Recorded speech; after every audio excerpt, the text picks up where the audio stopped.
Patrick, intro. Oh wait, it's not part of it. You're just dancing? Yeah. I was not explaining this part. This kind of just always happens because I need to limber up because I don't have the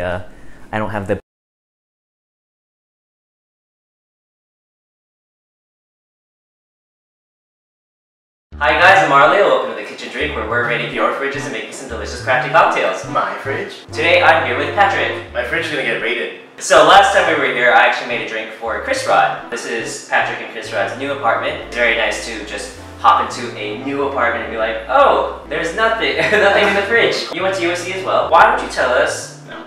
Oh, okay. End of episode, bye.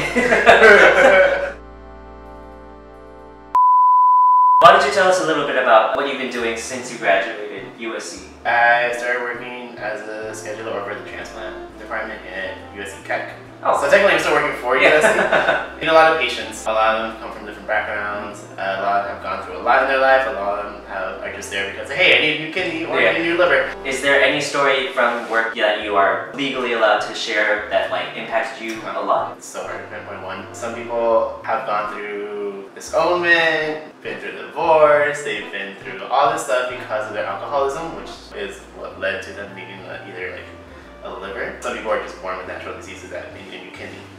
So there's not like one specific story that really stands out. Yeah, that sounds intense.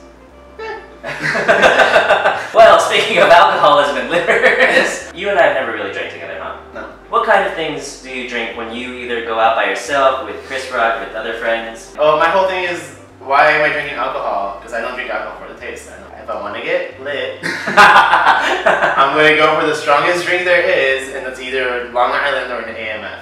I don't care if it tastes like crap, so go drink it. AMFs, Long Islands, these are drinks I haven't made in a while. God, just thinking about the times I used to drink those. Flashback, flashback, flashback, flashback. there are no videos of that, hopefully. Cut through a video. How did you get this video? Arleo, stop editing this in. Arleo, stop! I'm gonna see if I can make something that bridges the gap between AMFs and Long Islands and things that I like Negronis and Manhattans. Let's see what happens. You ready? Yeah. Cool. I'm gonna go this way to the fridge. Okay. I'll go to the not fridge. We'll start off by grabbing this Jack and this Coke as the base of this drink. So, very obvious what the dive bar inspiration is.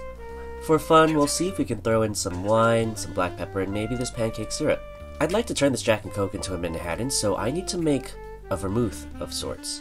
Making syrups is a great way to use flat sodas in your drinks without throwing them out, since carbonation doesn't matter if you're using them in a stirred or shaken drink. In fact, if you're shaking it, you really don't want carbonation. After we do a little taste test of the syrup, it's time to make this 2-to-1 Coca-Cola based Manhattan. Most of the effort went into making the syrup, so the actual drink making is easy. Let's see what Patrick thinks.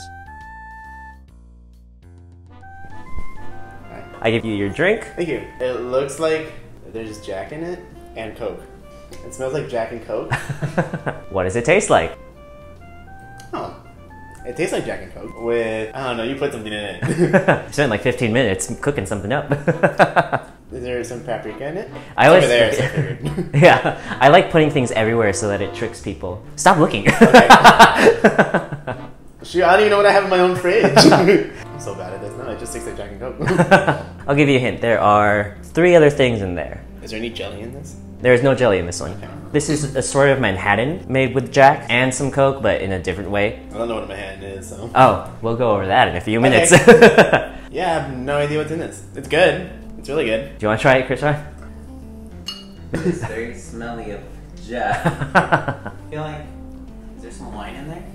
I mean, I would say like, oh, okay, now it tastes like wine, but no, because it still tastes like Jack and Coke. maybe some wine in it. Okay, so 2 more things. Air. And water. Yeah. Earth. Fire. Avatar, the last drink. Okay. Let's talk about what I base this drink off of. I like doing things that basically refer to that simple drink and make it just different. Next time you have your Jack and Coke, you're like, I remember when I had this Jack and Coke that wasn't really a Jack and Coke. This is based off a classic cocktail called the Manhattan, which is whiskey, sweet vermouth, and bitters. Chilled and usually in a coupe glass. You guys don't have martini or coupe glasses, which is totally fine. As long as you got your drink in a vessel, that's all that matters. It's a very spirit-forward cocktail. It's a nice balance of spirit, sweet, and just a nice little touch of bitterness. Right off the bat, what we use as our whiskey in this drink is Jack.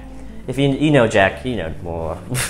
I'm not gonna try to talk about Jack. You can taste the Coke, right? Yes. Obviously, I used Fanta. Coca-Cola, Jack and Coke, classic bar drink. What I did differently was, rather than just mix the Jack and the Coke, I was like, I can do something fun with this. Like I said, this is based off the Manhattan, and sweet vermouth has a hint of sweetness. It's a fortified wine.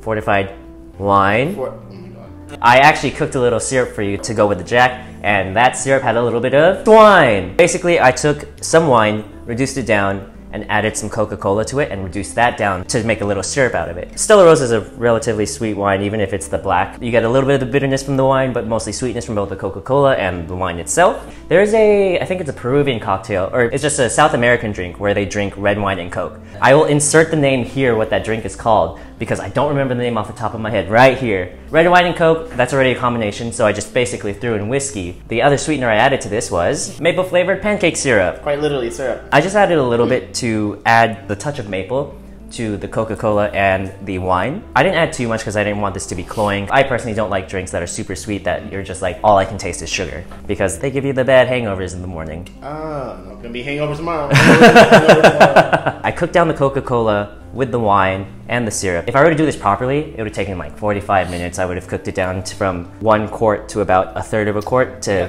thicken it up. To add just a little pop into this drink, I added a little spice. Ooh. It wasn't paprika though. It was black pepper. Dang. There are spices in vermouth, so it's sort of emulating that, except there's like a lot of spices. This is just like, here, have some black pepper. So there's sugar, spice, and everything nice. That's what drinks are made of. Yeah! So guys, that was Patrick's kitchen drink, where we put in everything but the kitchen sink. Remember to drink responsibly. Bye! There's nothing to drink in the outro now, unless you drink the Jack. Whoops. Crap.